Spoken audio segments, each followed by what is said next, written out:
This is how you can import your own title block that you've created in AutoCAD into Revit. I know some of you have your own custom title block, so I wanted to show you how to do it. I've got you can go to any one of the sheets that you already have set up for your project and select the title block that I have, and then double click on it, and it will open the family object for that title block. Now, before you edit it, do a save as, and you're going to save it as a family, and go ahead and save it into your S drive in a logical location, like maybe in your 165 folder and in a folder called title blocks. And we'll save this as C-size vert, because I have a vertical format for a title block that I'm going to set up. So just for lack of a better name, I'm going to call it that. So now that I've created a whole new family object or family file, I can then safely edit what I've got here and add my custom title block.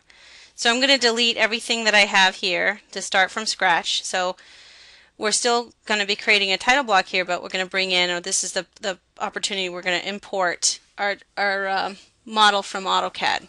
So you go under Insert, we want to import from CAD. And I want to import this C-size arc vertical right.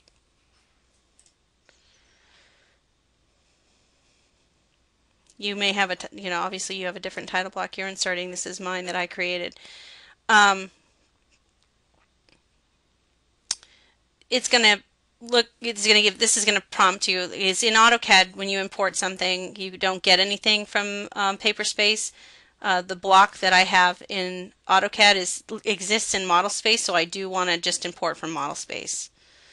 Alright, so this is what my CAD file looked like in AutoCAD, and it just comes in as a series of line drawings. I think maybe it even comes in as a block. See how when you select, that's all one entity. And so if you have your title block filled out that identifies what you're using for the spaces like I have, you'd probably want to clean out any attributes and things like that that might have been in there so that those don't come in. But now we do want to be able to make this functional. So I'm going to add a few places for labels and things like that. So I have an area here for title.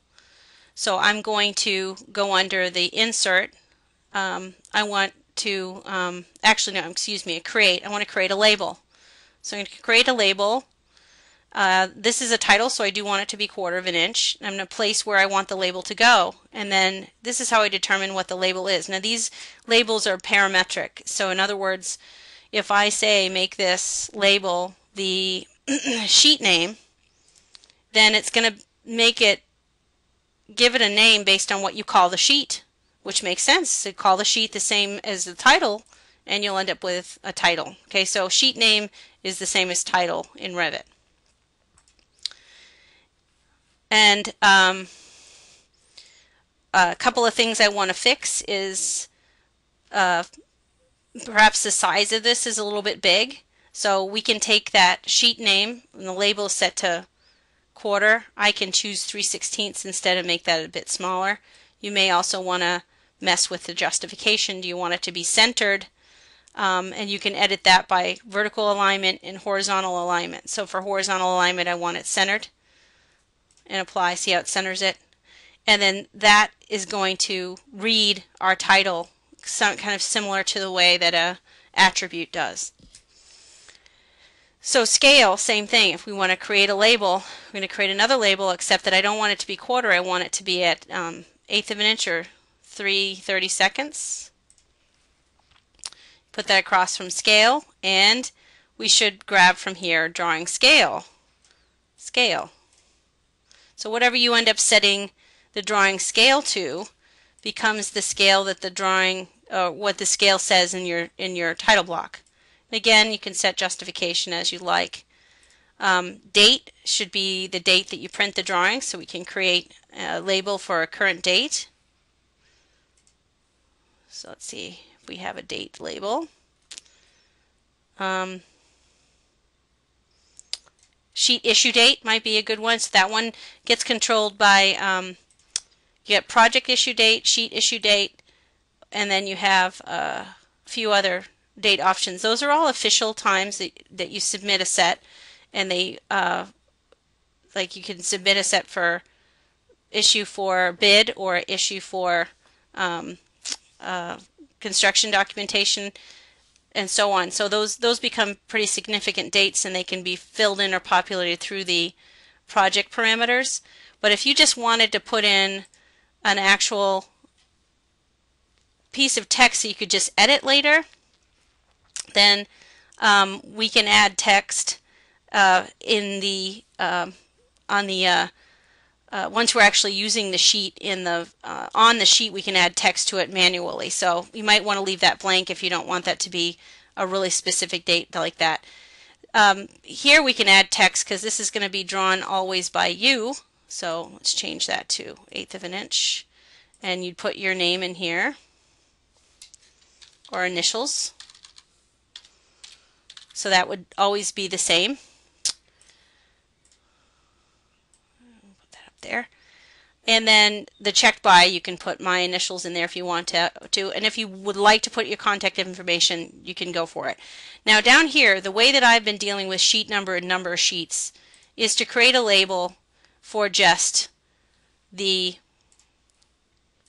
sheet number, which is fine. So once you do that, that label I actually want to be at 1/2 an inch. Ooh, that's too big. Let's try 1/4 of an inch. And I want this to be positioned kind of in the center like this, and I do want it to be centered so that when I type in the sheet number, because one of the things that I do is I use a sheet number that says sheet 1 of 2 or 2 of 2 or 3 of 2 or 4 of 2, you know, so on.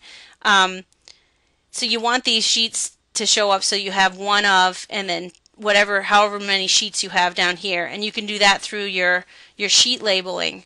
So that's a good way to control the sheet number and number of sheets. I know it says A101 here, but we can actually type in what that sheet number is going to be based on what we call the sheet name and the sheet number. Right? So those are the types of things we can populate the title block with.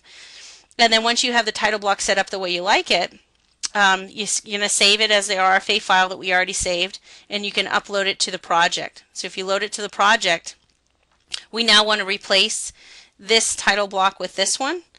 And we can do that by selecting the existing title block and just switching it out for the one that we just loaded. So this one that says C-size vertical is the one that we want to bring in.